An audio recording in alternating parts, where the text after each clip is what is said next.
Hi, my name is Steve New, and this is Steve's Film Vault. It's a YouTube channel that's going to be dedicated to everything DSLR camera.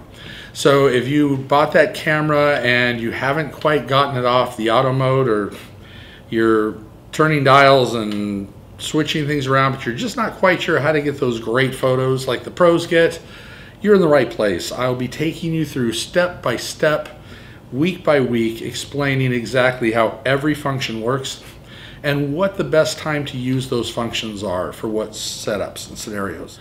So I am a high school photo and video teacher in the Las Vegas area. I've been teaching photo and video for the last 12 years. Prior to that, I was in the film industry in Hollywood for 22 years and worked in negative and film on that side. So I plan to bring you that expertise and try to get it to you in a way that it's not too intimidating. I really want you to feel comfortable and to really understand what these cameras can do. Now for my demonstrations, I'm going to be using a Canon T5i or a T6i, which is actually shooting this video at the moment. But to be honest, as I always learned when I was learning to be a teacher, knowledge is transferable. It doesn't matter if you've got a Nikon, a Sony, whatever camera you have, they have all the same basic functions. In fact, cameras have 4 basic elements they need. Whether you were that man who took the very first photograph still in existence ever, almost 200 years ago, or whether you just took a selfie with your phone, or you're snapping pictures with your DSLR, there are 4 elements that are important to every photo. 1 is light source. Number 2 would be the sensitivity of either the film or the image sensor built in your camera. And number 3 and 4, the size of the aperture opening of the camera and how much light is coming in at one time. And last but not least, the shutter speed. How fast does that shutter open to be able to balance out light, aperture, and sensitivity. So with those elements, playing with those 4 elements, you're going to learn so much about how to get great pictures. And if you may have noticed on your cameras, there's all sorts of other features on there as well. And we're going to basically cover all of those pieces that you find on the back of your camera that at this point probably seem a little foreign to you at the moment. And not to mention your mode dial on the top. What do all these little symbols mean, and why would I use them, and when would I use them? We're covering all of that. So let's talk just a brief moment about those 4 elements. Depending on the amount of light you have, depending on the sensor's sensitivity that's in your camera, what we're going to be discussing first over the next couple of weeks is the aperture. What's kind of odd is the larger the number, the smaller the opening. The smaller the number, the larger the opening. We're going to understand why that is and how that came about. Shutter speed, also, we're going to be talking about fast and slow shutter speeds.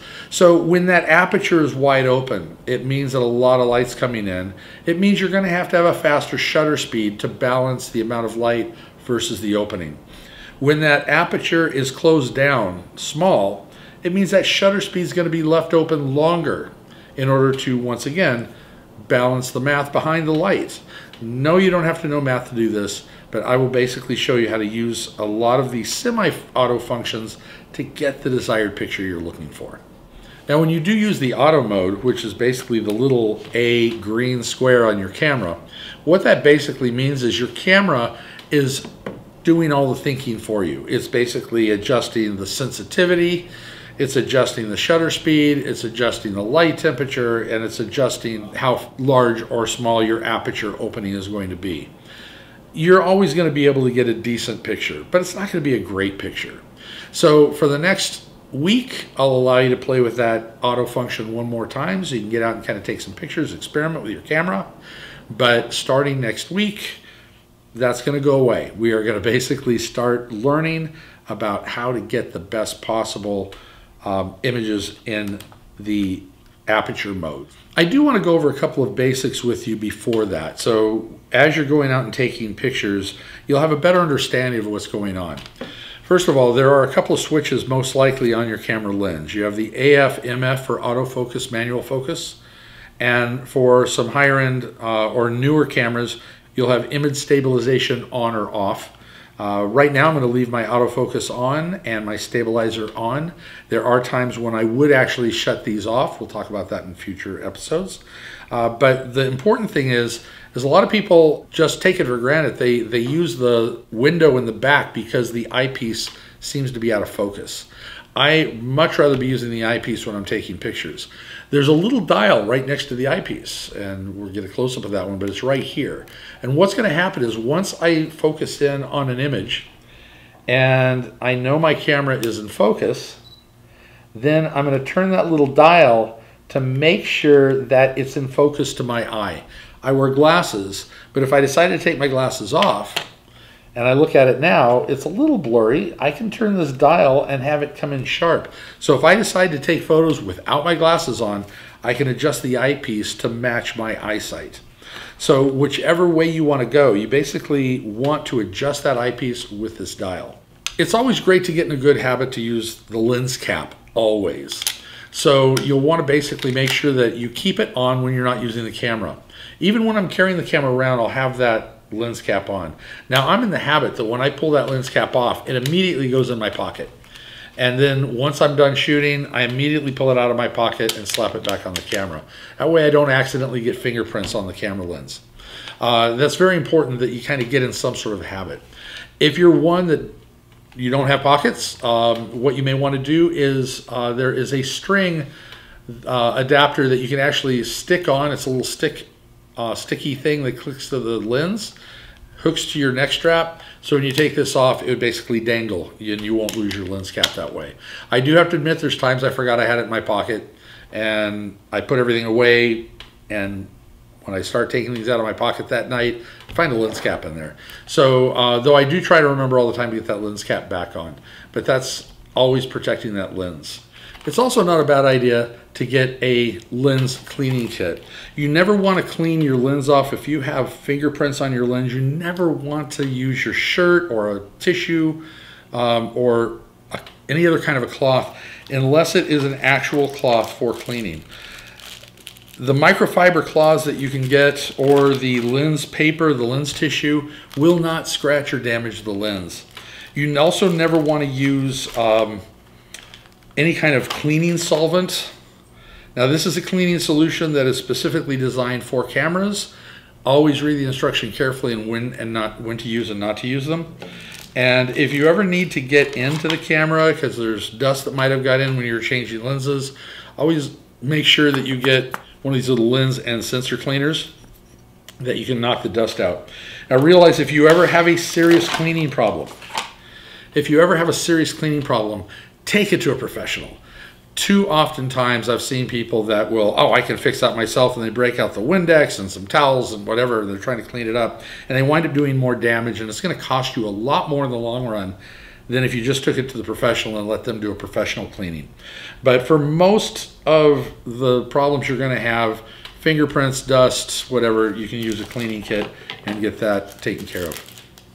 Whenever you do plan to change lenses, make sure that you're in a dust-free area. If it's windy and dusty where you are, I would not take this lens off. Always make sure that you are in a clean zone, clean area before you do that. And that will always keep the inside of your camera clean and dust-free. Now we will have an episode in the future about how to stabilize your camera, but I do want to talk a little bit about that right now. Like I said, right now this is basically an overview, and it's an overview to get you an idea as far as what we will be discussing, and we're going to go into depth on all these things. But in the next episode, we are possibly going to need some sort of a stabilizing device as we're playing with the aperture. So what I would suggest is a couple of things. One, an inexpensive tripod. You can get these for probably less than 20 bucks or around the $20 range on up to hundreds, if not thousands of dollars.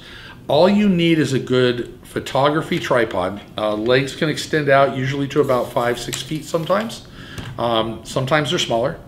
You want to make sure you do not need any special kind of fluid head. That's for video use. For photography, just a standard head. You want to make sure for photography that you can have it flip to portrait mode along with landscape mode. And you should have a pan and a tilt function with your tripod as well. Another way to go, which has become really popular, these Gorilla Grips or GorillaPods. This one is a really nice one. And basically it does have what's known as a quick release head that you can put your camera on and snap it into place. This could be wrapped around tree branches, it could be balanced on rocks, and it's just a little short tripod that you can use for all sorts of uses. And I think the great thing with this is you can wrap this on poles and basically be able to have this thing wrap around things and hold on tight, so you don't be hands-free, and set this up somewhere to take your picture for you with your camera in one of the auto modes. So that's a GorillaPod, very handy. I also have what's known as a monopod. Monopods are great when you don't have a lot of room, but you do want something that you can kind of stand that up on. And it's just a single support that you would just hold on the ground, and you would hold your camera steady on this, so it will alleviate some shake. It's not as stable as a tripod would be, but in some tricky situations, this can work really well. This could also work if you are doing more of a selfie thing as well. You can kind of set that up to where you're holding this, you can have your camera out a little bit further. You can actually do that as well with the GorillaPod. I've seen a lot of people who do that. This head can tilt, and you can then hold this out to be able to have your camera on that. In fact, to show you how that works, I will miraculously get this on. So the camera's on the GorillaPod. If I wanted to spin that around to do, to talk and walk and film at the same time, I can set it like that, hold this out, and actually get selfies with it as I'm going. And this is actually a really great way to go when you're shooting on your own, or once again, just setting that up on the table and balancing that out, so I can kind of set that up and balance the camera. So even though the head is all crooked and I just kind of quickly threw this back together, you can balance this from the center swivel. Last but not least, there's also these little guys. They're small little portable tripods that can basically work for, get the camera out of the way, they could work on tabletops, trash cans, any other sort of place you might want to be to set your camera up and to be able to take pictures where you have very limited space that you're going with. So very inexpensive way to go with these little tiny tripods. One thing that I did leave out is bean bags. Normally I carry a bean bag with me. I don't have one with me right at this moment, but a bean bag can be set on a rock, on a trash can, your camera set on that, and you can use the bean bag to help balance your camera as well. So those are some of the areas, some of the things you can do. In a pinch too, what I've also used, elbows on something secure and just holding the camera and getting a nice tight shot, that way stabilizing my elbows and my body, being a tripod, you might say, and that will allow me to take longer shutter speeds without blurring the image. In carrying your camera, there's a couple of ways to go. One is what I call tourist mode. Straight around your neck, camera out in front of you. You kind of look like the typical tourist wandering around. You won't see professionals carry a camera this way. Now for me personally, half the time you'll see me carry it like this if I'm on a place like, say, Disneyland, and I don't want to draw attention to myself. I don't want the Disney people to think that I'm some professional there trying to get professional photos. I'll go into tourist mode. I look like everybody else carrying the camera around my neck. But normally what I will do is I will carry the camera with the lens toward me over one shoulder. And that way, if I see the shot I need, I'm immediately up here ready to go. It also frees up the other hand. I'll usually have like a pouch or extra lens or batteries or something on my left side, and then my camera on the right where I can just kind of swing it up. There's other straps that you can actually get that will give you a much longer strap that will give you much better control. But to be honest, I like to blend into my surroundings, and that usually means look like a tourist. One of the big mistakes a lot of beginners make as well, it's basically what's known as chimping every time you take a picture. And chimping basically means you take the picture and you have to look at the image every time. And they call it chipping because it's like, oh, look at that, oh, oh, oh. And you don't want to do that. However, I do recommend, I'm going to be taking you through a lot of different settings in your camera. And what I like to do is that first time I take a picture, I will look at the first picture to make sure that that picture turns out. And once I know that picture is good, so I'll go ahead and take a look. There's my first picture. I'll take a look at that. Exposure looks good. The lighting looks good. Color temperature looks good. Everything looks good. Okay, now I'm just going to shoot away and I'm not going to worry about that screen anymore. I'm never going to look at it unless I go into a new area where I might need to make some adjustments. But I only look once. So it's look once, don't chip. So remember, if you like this video, please give it a thumbs up. If you really like this video, hit the subscribe button.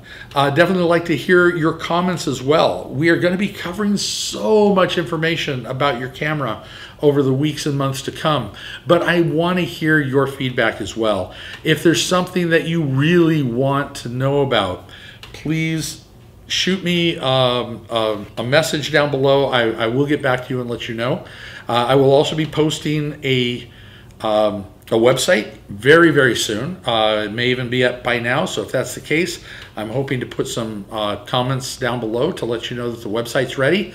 And if that's the case, I'm going to try to have a whole curriculum laid out so you know what week to expect what. And if there's something I'm not covering, please let me know, because I would love to make sure that you're happy and I cover all the aspects of this camera that you want to know about. So that's really about all I have for you today. So I really want to hear from you. So please make sure that you hit those comments. Let me know what you want to see, and we'll get that out to you in the content in the weeks to come. So keep shooting, and I'll see you next week.